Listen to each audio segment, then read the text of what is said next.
So jumping right in, this is a video workshop on strategic planning. The purpose of this is to have ideally a 30-minute video where we'll cover all the concepts and ideas behind strategic planning. And at the end of it, you'll be able to print out a worksheet that you take with you. And everybody on the bargaining team, we are hoping, will do a rough draft of a plan of action for winning on an issue that they identify as important to them for purposes of bargaining. Now, what we're going to cover is things like how to identify issues, creating goals and strategies, choosing our targets and pooling our resources, the difference between tactics and strategies, which can often be pretty murky, and then putting it all together into a visual plan of action. I'm going to go through this pretty fast just to keep it as short as possible. And you could always revisit things as well if there's anything that's unclear, if I'm not doing a very good job of defining concepts. Please give me that feedback. We can cover it together and see if we can get clarity as well. This will help improve any of these future workshops and strategic planning modules that we do in the future. Also, if you haven't, before diving into this, you should watch the power mapping video, which is at this link here, before you get into the strategic planning, because the power mapping will give you a lot of other concepts in advance to think strategically and tactically about strategies. About strategic plans. Sorry, that's redundant. The pictures, by the way, are meaningless. They're just to try to create a little bit more of an interesting aesthetic. Now, this is an example of a finished strategic plan. You can see at the top that there's an issue that has been chosen. The issue is cost and access to childcare for grad workers at OSU. And the goal, which is our ideal solution to the problem or the issue, is to win childcare benefits and access guarantees. Now, the rest of this is what the visual chart looks like. There's phases or decision points within the strategies. So I think it's useful to think of strategies in temporally in the short term, midterm, and the long term. You can see that the strategy for the short term is to generate proposals and testimonies at the bargaining table. The midterm strategy is to start getting community buy-in and support for our proposals. And then the long-term strategy is to escalate enough public pressure that we win. The rest of this is each little bracket is divided up into resources, tactics, and benchmarks. Now, the resources are the things within that phase of the strategy that we need or we already have to utilize to make our tactics successful. Tactics are the literal steps, the things that we will do in order to accomplish that phase of the plan, the strategy. So you can see examples here are schedule testimonies at the bargaining table, write proposals, meet with the Family Resources Center. Tactics aren't always these overly glamorized, road blockades or occupations or things like that. They can be, but a lot of times tactics are also the kind of just behind the scenes building block things that you need to do in order to set you up for victory. And then benchmarks are just the things that we decide are metrics for measuring whether the tactic is successful.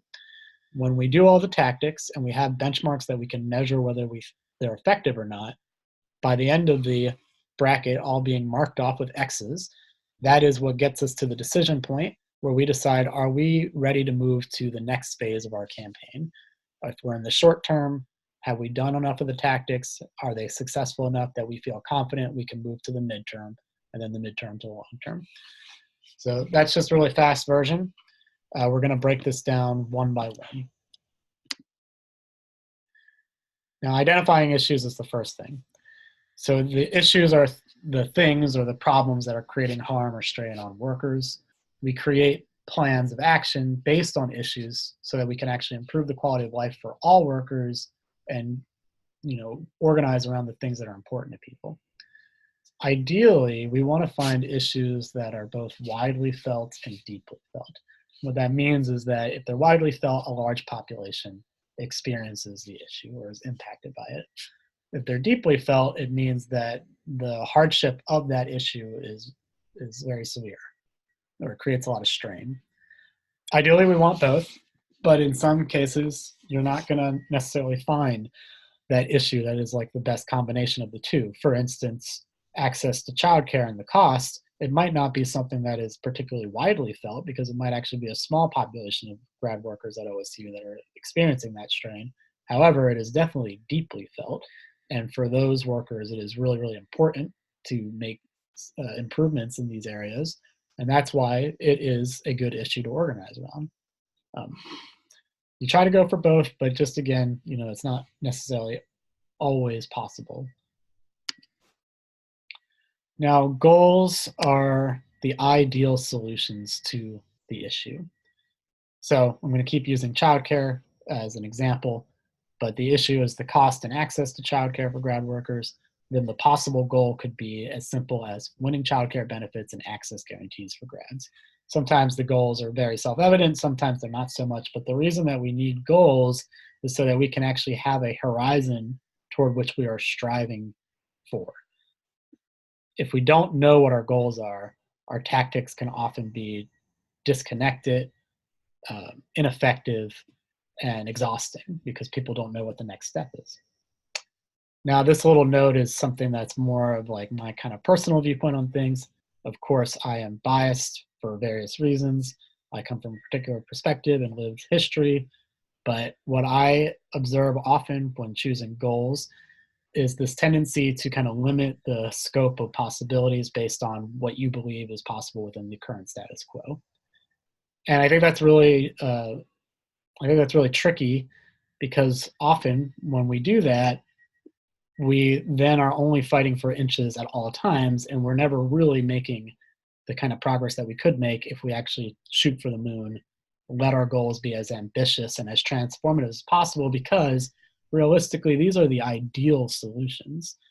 And we don't want our idealisms to be limited, and we don't want our imagination to be boxed in by the status quo, because the status quo is one set up to make us think that victory is impossible. So that's my word of caution. Take it with a grain of salt if you like. Now, strategies are the plan to accomplish the goal.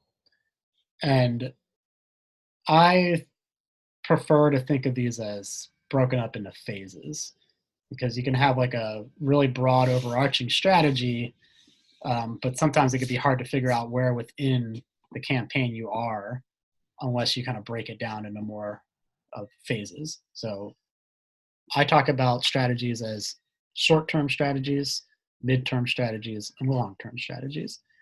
Now, in the short term, that means like, what is the plan that we can accomplish right now or in the immediate future to set us up for initiating our midterm strategy? The midterm strategy is a deeper intensity phase of our campaign that we can accomplish over a longer period of time to set us up for initiating our long-term strategy. And then the long-term strategy is the final and most intense phase of the larger campaign that takes the longest amount of time, and once completed, allows us to accomplish our overall goal, our ideal solution. What this means, like in actual timelines and calendars, will be based on the issue and the goal. So sometimes a short-term strategy might be the strategy for next week. Sometimes it might be the strategy for the fall term. Sometimes it might be like more of like a 6-month strategy. And the same is true for like midterm, long term. Sometimes the long-term strategy is like a 5-year plan, right? And I hope that we actually think in those kinds of long-term increments, because that's when we have the most durable plans for success. But just know that it's context specific based on the issue and the goal. Come on. Now, tactics are the methods that we use within the current phase of our strategy. They're the tangible actions or steps to further the phase of the strategy. Tactics have good tactics, have targets, and should utilize our resources. So what that means is that the targets are, they're multifaceted, but targets are decision makers, like who has the power to give us what we want. There are members, there are supporters, and there are potential supporters. And then our resources are the things that we need or that we have that we need to effectively utilize in order to make the tactics successful. Our greatest resource is graduate employees and our shared labor at OSU. And every time we are picking tactics, it's the best rule of thumb is to consistently consider how does this utilize workers, graduate employees at OSU? How are they able at varying levels to participate in the tactic, and will there be enough buy-in amongst them? If we tap into that resource consistently and often and effectively, we have really good tactics that are really effective. Resources are also based on specific goals. So it could be a shifting population of impacted people. For instance, you know, if we're talking about the resources being graduate employees for an issue like cost of childcare, the folks that we would want to be in the lead for that kind of tactic and involved and included in planning it and executing it would be the working parents at OSU who are grad employees, and potentially other working parents that are not grad employees but are employees of OSU. Even working parents in the neighborhood of Corvallis, because it's impacted by the lack of access. Other resources are things like relationships to each other, to faculty and staff, the media platforms that we control, like social media, um, our newsletter, things like that.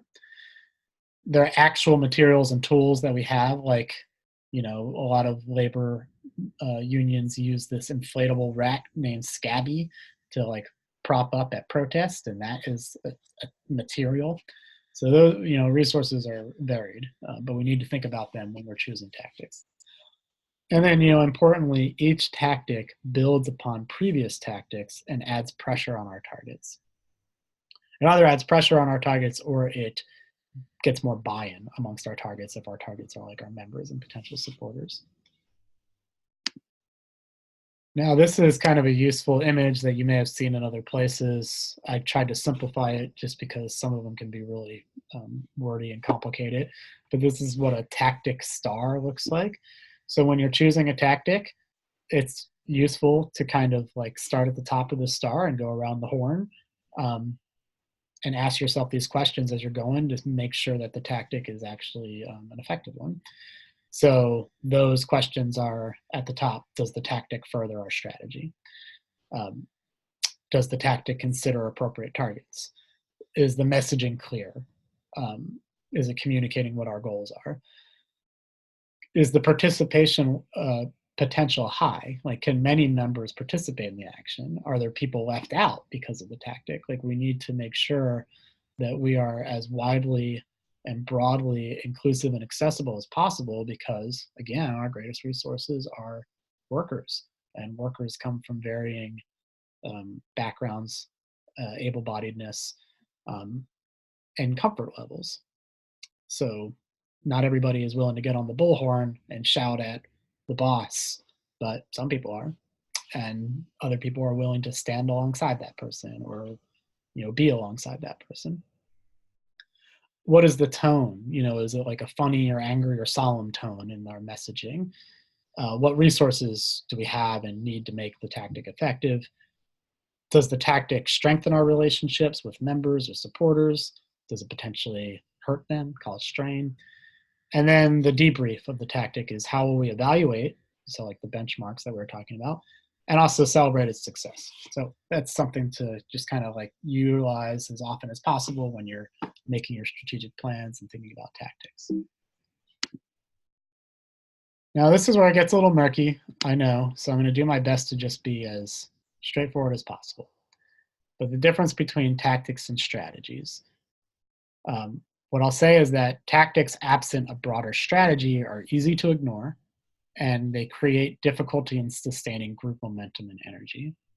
The tactics are the steps, and the steps have to happen within a strategic phase so that they have follow-up plans, so that they know where the future lies, so that we have a sense of where we're at in the campaign. And that's why it's important to think about these things separately. Often, unfortunately, tactics sometimes become the end in and of themselves because people aren't thinking about this broader strategic plan. That's not to say that some tactics aren't like immediately effective in themselves. Some of them really, really are. But like, here's an example of a tactic versus a strategy. There's a protest march, hypothetical, to President Ed Ray's office against tuition hikes, where over 100 people participate. The protest itself is fun. Ed Ray acknowledges the problem. And the people participating are students, grads, faculty, etc., classified workers. But there's no follow-up action. Nothing was planned to follow it up. The tactic was pretty spontaneous and just execute it. There was no organization that already existed or was formed in the immediate aftermath that was willing to follow up and take on the issue of tuition hikes. And eventually Ed Ray and company increased tuition again, even after acknowledging the problem initially. So, the moral of the story is there was no strategy for achieving victory. A lot of energy could go into planning a protest march, and it can be really fun to do it, and it can pull people together, but then all that energy and all those potential long-term relationships fizzle out when there's no plans for follow-up, and there's no way to communicate what the plan is for people that are maybe not involved in the immediate planning stage yet, but they could be, right? So a strategy is a durable plan with multiple points of follow-up and escalating tactics that sustains energy and expands relationships. I hope that makes sense. Okay, and then putting it all together. This is the worksheet that you have. We want you all to print this off and pick an issue that you want to win in bargaining, the goal, which for these purposes will most likely be a goal of winning certain proposals in bargaining. But what specific proposals do you want to see? And then think about the short-term, mid-term, long-term strategy. Now, just bear in mind, we've already built a plan of action for building a bargaining team and getting into the summer. So we've been doing strategic planning already, but now we want to expand the amount of people that are doing the strategic planning and have the bargaining team kind of leading that effort.